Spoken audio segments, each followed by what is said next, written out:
Hey, welcome back to another episode of the Year of Magical Learning.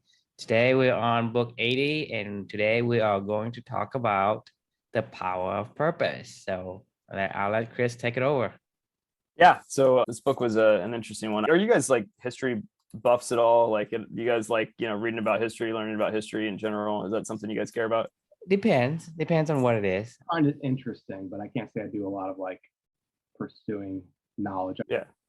I like history for the lesson. Yeah, I agree with that. I don't know why, man. I could put it on like the History Channel and just let it play like Sports Center or something like that, almost just on a loop, and just watch World War II documentaries or whatever. I don't know. It's kind of fascinating to me for some weird reason. There's some podcasts, some guy does these podcasts that are like, he gets really in depth about certain like historical events. You know what I'm talking about? No. I gotta figure out the name. I gotta send it to you.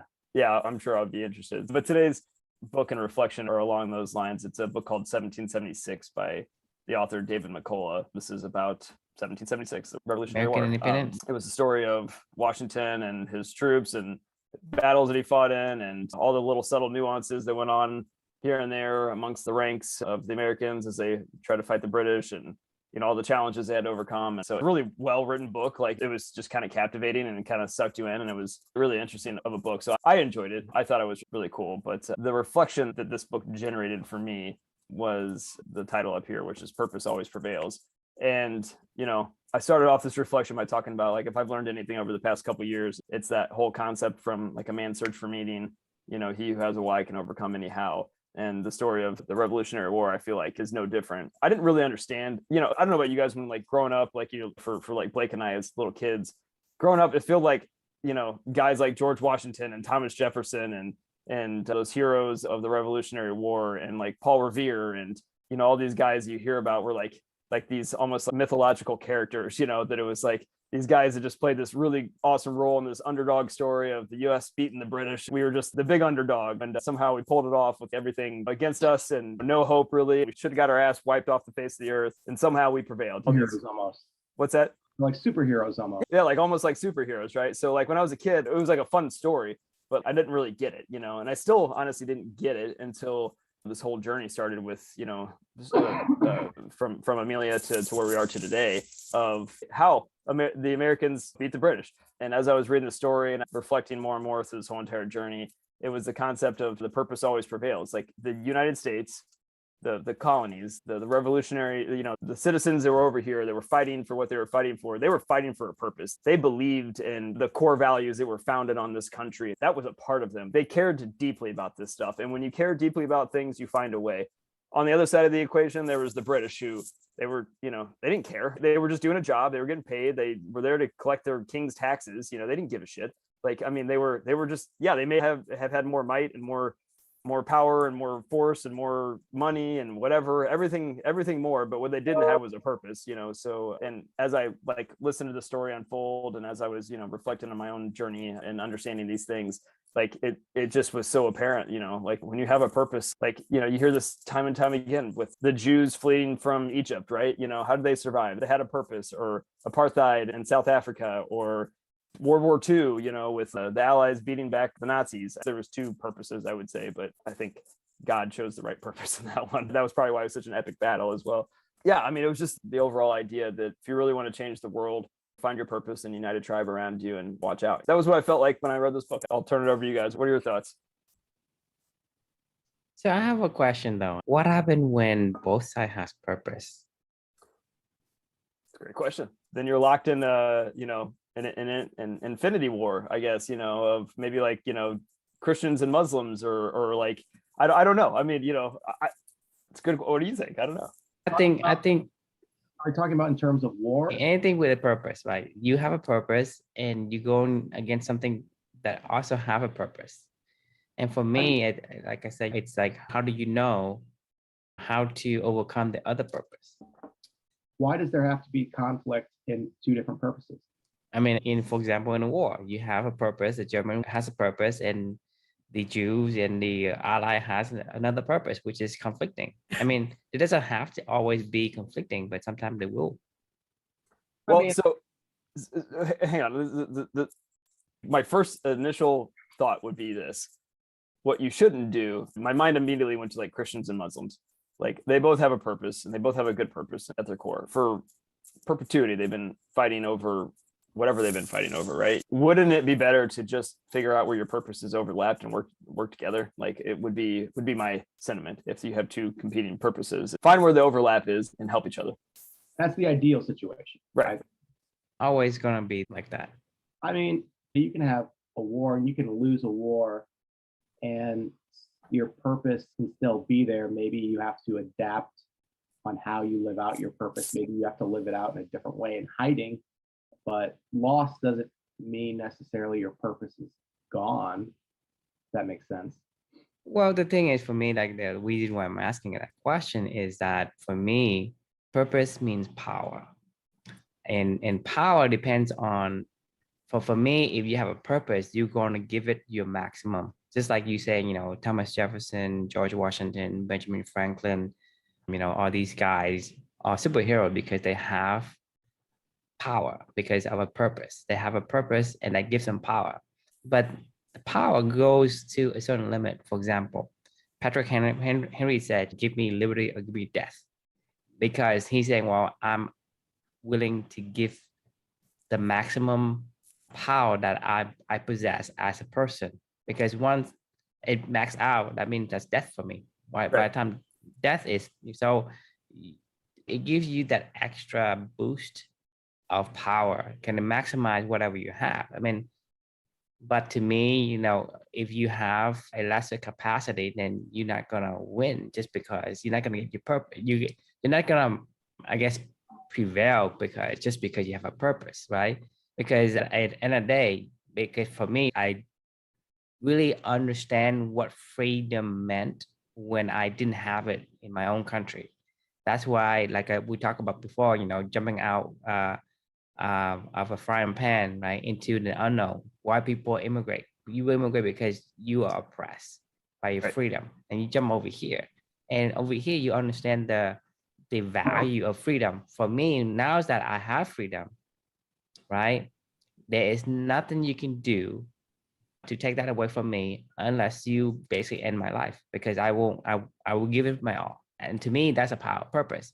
So purpose is giving you the extra boost to maximize all of your energy reserve to do whatever it is to make that single focus happen, right? And with the Americans, they have a purpose. They were trying to escape from the oppression, from the British rule, for freedom of practicing life, religion. liberty, and the pursuit of happiness. They get oppressed, being oppressed by the guy from afar. So their purpose grew. So they say, hey, give me this, or take my life. Give me liberty or give me death. Right? That's a famous quote. And to me, that's why I said, you always have a choice because of that particular saying. You always have a choice, right? The choice is, because people say, hey, they make me do it, blah, blah, blah. So no, you have a choice. You always have a choice. At the end of the day, you have liberty or death, right? So that's a choice you can make.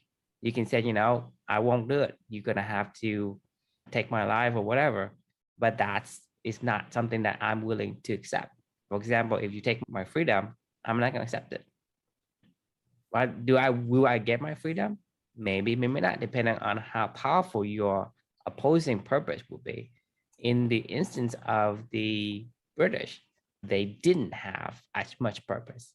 But if I think they have as much purpose, then America wouldn't exist today. Same thing with the Nazi and the Germans and the World War II. The Ally has a purpose. The Nazi has a purpose. It's just that they are neck and neck. That's why the war lasts for so long. And then it's just a matter of who makes the mistakes and who has the upper hand in the war. Because if you're looking at all the decisions that's been made, Germany could have won. Sure. I mean, right? Because they have a strong purpose as anyone else. But it's a series of decisions and mistakes that was made, and it allows one side to win versus another. Because to me, World War II is a toss-up. So I got a couple things here. I think purpose gives you a power boost. Like if it was like a video game gives you a power boost, doesn't mean though you're going to necessarily win versus a not as important purpose. When you look at, let's say, Native Americans, they had a purpose. Our purpose we thought was see to, manifest destiny. Now, was that right? And what we did to them, was that right? Was our, did we both have a purpose in that? I mean, maybe. I think theirs was more a better purpose, probably, than they were fighting the, I guess Americans at that point. But they lost that war and they still have a purpose. And they still, you ask that question about what happens when two people have a purpose. And, one kind of like, I guess that would be like an example, I think, how things played out with, I think, Native Americans of kind of what happened. I mean, they still have a purpose. They were damaged, but I think probably in their hearts, their purpose is still there. I don't know what that's just kind of an example of how something like that played out. I think our purpose in that, what we did to them was not right. Purpose doesn't always win. I agree. I do think, though, it does give you a boost. You will have more of a chance than, if you didn't have a purpose in a battle or a war. So you imagine having a purpose and be like water, right? It means that you have power, but you're using power using leverages. The leverages multiplies that power. So at the end of the day, you have more. I think purpose is power, and power is something that you can utilize. It's like a tool you can utilize for your own achievement of whatever mission that you want. When you say power, you mean like an internal power? A drive. An unstoppable force within you, that. Well, I don't know about unstoppable. No, it is. I mean, the only way to stop it is to literally, like, you can't kill an idea. When people believe in an idea and the purpose behind that idea, you can't kill it. Like, you cannot kill the idea of freedom. Whether or not I'm here, somebody will pick up that mantle if they believe in it. It might be silent, but it's still there. You can, but the thing is, you look at other countries like in Asia, in the Middle East, especially in Asia, they actually kill freedom. Is it still there, though, for those people? No. You don't think so? Okay, No, I don't know. They don't, because they are brainwashed. They don't understand. They believe in things that, to you, it's like, what the hell are you thinking? It's like, it doesn't make sense at all, but that's what they believe. They believe in the wrong thing. When you have, I guess, another perspective, because most people in Germany, right, all the soldiers in Germany, like 98% of them believe in white supremacy and killing all these Jews. And for whatever reason, maybe the Jews are smarter, but that's not what they believed. They believe that the Jews are tainted. Brainwashing? Yeah, brainwashing. Because for example, in Vietnam and China right now, they control Google. They control what articles are published, what articles are not published. So they control every single aspect of information going through to the audience or to the citizens. That means that if they want you to believe that US is bad, US is whatever, they're just going to put articles, even write their own articles to tell you about incidences that never happened. Do you think that's happening here in the United States? Yes, but the thing is, it's not in a very controlled way. It's very subtle in terms of, okay, for example, you look at Elon and Twitter, right? Twitter, Facebook, even Google and all these companies, they have been somewhat influenced to play the part. The reason why Twitter erupted when Elon bought it, because when you have some source that is similar to Facebook and the other sites and news and whatever, what happened if you said, this candidate, this presidential candidate is good, but then Twitter said, no, it's not. So the thing is, it creates these imbalances, this not a confirmation, then people going to question. That's the reason why Twitter with Elon is going to erupt and change the way the political system is going to work, and the way that people have been kind of like under this trance of the media. And so that creates that breakaway, right? And so from the perspective of the United States, there is things that you can rely on, other sources that will actually kind of give you some insight and some clue onto what may be really going on. In other country, not possible, because the government controls everything. In China, they control everything. It even controls the way that you use your phone, right? everything goes through the same system, and the government owns it or behindly controls the company that actually being allowed to use these devices and hardware and software and internet sites and whatnot. I know someone, I heard they knew someone who was in, I don't know if it was China. They were told you're not supposed to search certain things on your phone. And they did. They had people come to their hotel and they had to be taken basically to almost jail and be questioned for quite a while. It turned into a big problem. It happens all the time. I mean, that's the thing is in the modern world, the country over there are actually being worst because, you know, people know before you can run, you can hide, you can, I mean, it's harder. It's not sustainable. You can't stop the spread of an idea. Like, I mean, it's not sustainable. They can try, but it's not sustainable. I mean, like this is what I was saying with the whole, like, you can't kill an idea that if somebody believes in an idea, you can't. Yes, you can. No, you can't. No, you like, kill the person. No, you can't. So here's why I'm saying that. You can maybe try to do that. This is what they tried to do in the Soviet Union or whatever. This is what they tried to do. This is, you know, talk about two purposes competing against each other. The Cold War, right? Talking about the idea of Russia and Ukraine. This is 2022, Chris. Russia is still invading Ukraine. I didn't say that people aren't going to try to kill an idea. I'm saying you can't kill an idea. How about it is possible, but you cannot guarantee it. It is not possible to kill an idea if it lives in somebody's head. As long as that person is alive. So unless you kill those people who have that idea. And they do. So you can't kill everybody. This is my point. It's not sustainable. Yeah. It's not sustainable to fight. That's what other country does. If you have it, unlikely. They won't be here in 300 years or 100 years or 50 years. In America, you're talking about people like Ansel Key and all these people who've been bought by, like Harvard professor that have been bought by China's communists to do this and that and the other. I mean, and they are the one, you know, even for the pharmaceuticals, right?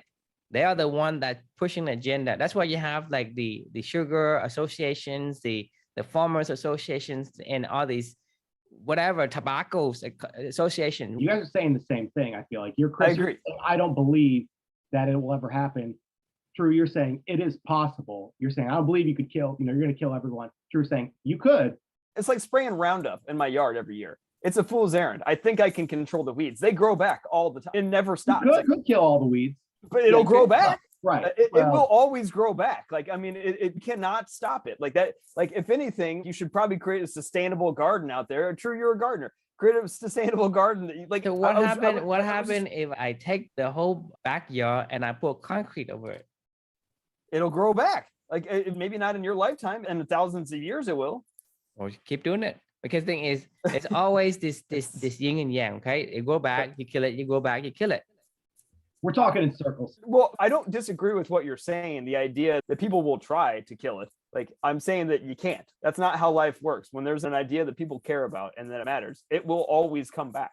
Like, it will always be there. It will always live as long as somebody believes it. And but that's the thing is, for me, it's like you know, the saying is, you know, never say never. It's the same thing. Like you say, well, you can't. Well, mostly you can't, but doesn't mean that absolutely you can't.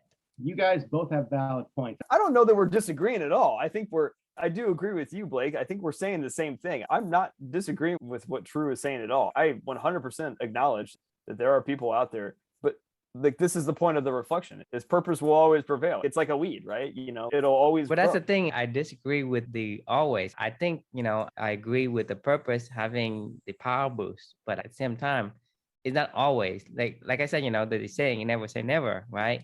So saying always is kind of, I don't know, because I maybe become a little bit more that's fair.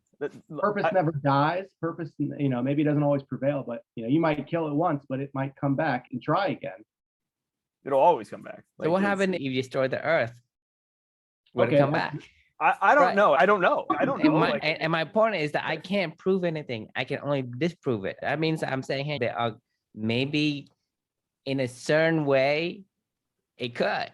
I don't want to accept the word always or the word forever or the word, you know.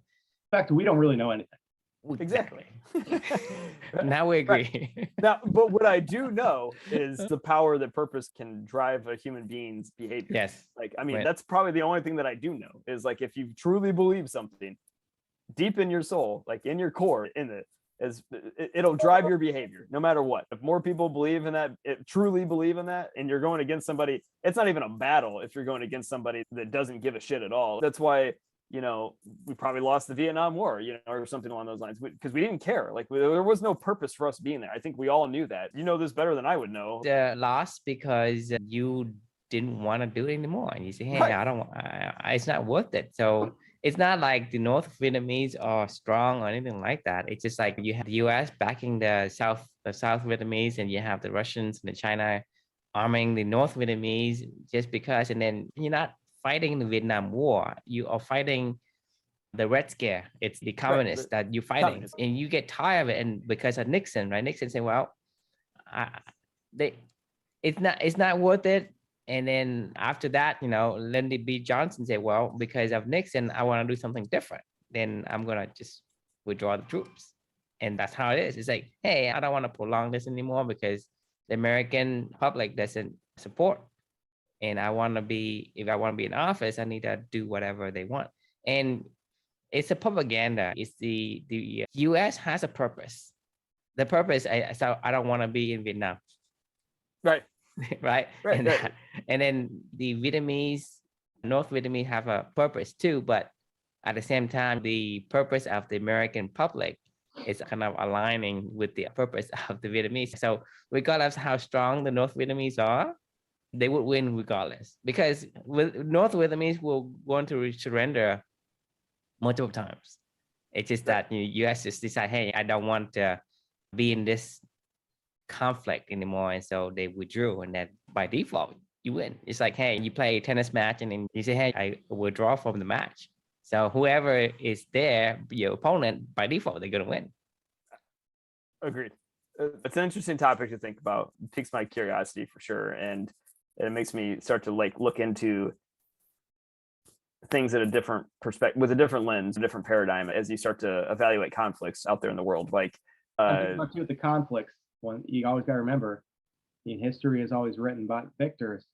They can spin it and turn it in a way. Like, we really don't know what happened, like a lot of things that happen, and behind the I can tell you for sure, basically knowing both history, or that I was told that the history are not consistent.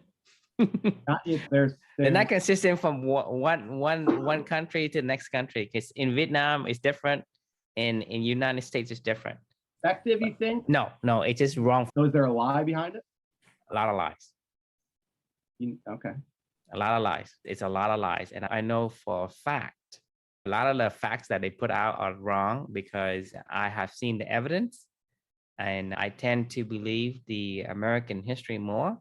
And then the Vietnamese is like, they're not very good at being subtle. They very blatantly lie. And I see evidence now that I, live here a long time, and I work for companies and even the government contractors that have evidence that I know that it's not what is written. So both histories are completely inconsistent with one another. So that tells you that if this is inconsistent, what else is inconsistent? So that's the difference between, in my opinion, narratives, which are human driven, and purpose, which is, I don't know where it comes from, but it's different driven. It's not driven. It's still human driven. I don't know. I don't feel like purpose is driven. I don't know where it comes from, and I don't know. Well, if you don't know where it's coming from, why can't you? I don't reject it. It's coming from human. I'm saying I'm coming from a higher power of almost like a higher being, a higher something. No, I mean, you look at Germany. Germany, it is possible. Purpose of wanting to be the supreme race came from Hitler. Well, that's why they lost. I mean, we're talking about something different here. We're talking about where this purpose came from.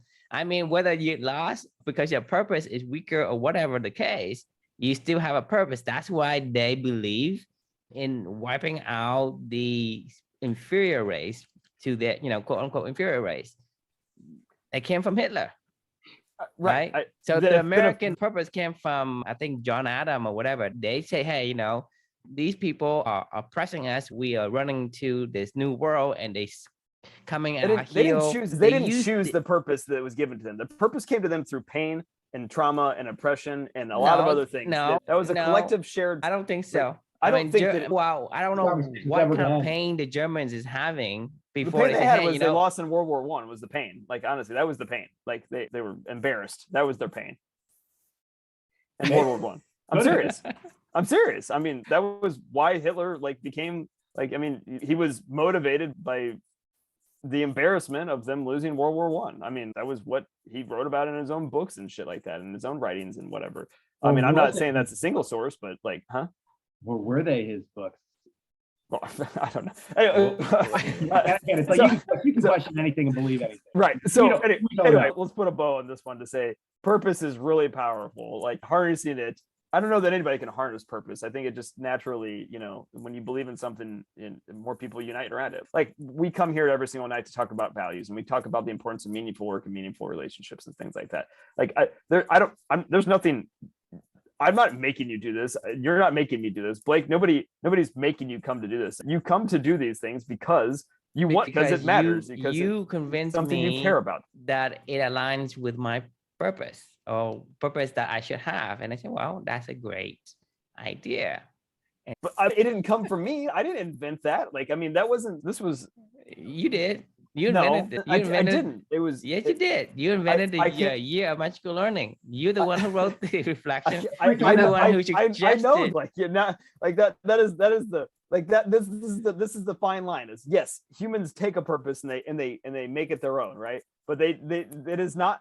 It did not come from me. It comes from something else that I can't describe. And I. Because the thing is, I am saying that without you, we wouldn't be here today in this episode. But I think the idea of living your values wouldn't be here, though.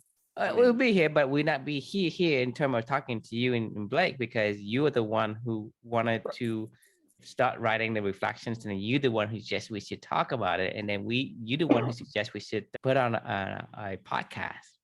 It's your idea in some capacity. Yes, it's like we talk about with God, right? You know, the rock pile. You know, like you should have seen this idea when God left it to us. You know, the rock pile when it was just a rock pile, right? Like, you got to turn it into a garden, right? You got to do your work to bring this idea to life and to help to grow and nurture it. That's what we're doing, right? I mean, it came partly from some person. So to put a bow on, like you're talking about living to God, right? This is a pile of rock. It's there. But somebody has to turn it into the garden. Agreed. And we're trying to turn it into a garden. So, Blake, did you have a final thought? Yeah. I said to put a bow on it. Yeah. All right. Well, yeah. Okay. We'll You want to get a purpose? How about that? Well, I don't think you always have I don't think you get a purpose. I don't think you can go find a purpose. I think the purpose finds you. But that's another topic for another day. Let's not go down this rabbit hole again. So the question we can leave with anybody tuning in today: clearly, purpose is a controversial topic. Clearly, there's some passion behind it. For sure. Purpose. So the question we can leave with anybody listening still at this point in time: is your battle that you're fighting one of purpose or just something you do? Because if it's just something you do, then I think we can all agree that's not going to win. So keep fighting until you get that purpose, whether it comes to you, whether you find it, but purpose is powerful. Appreciate everybody tuning in, and we will see you all tomorrow. All right.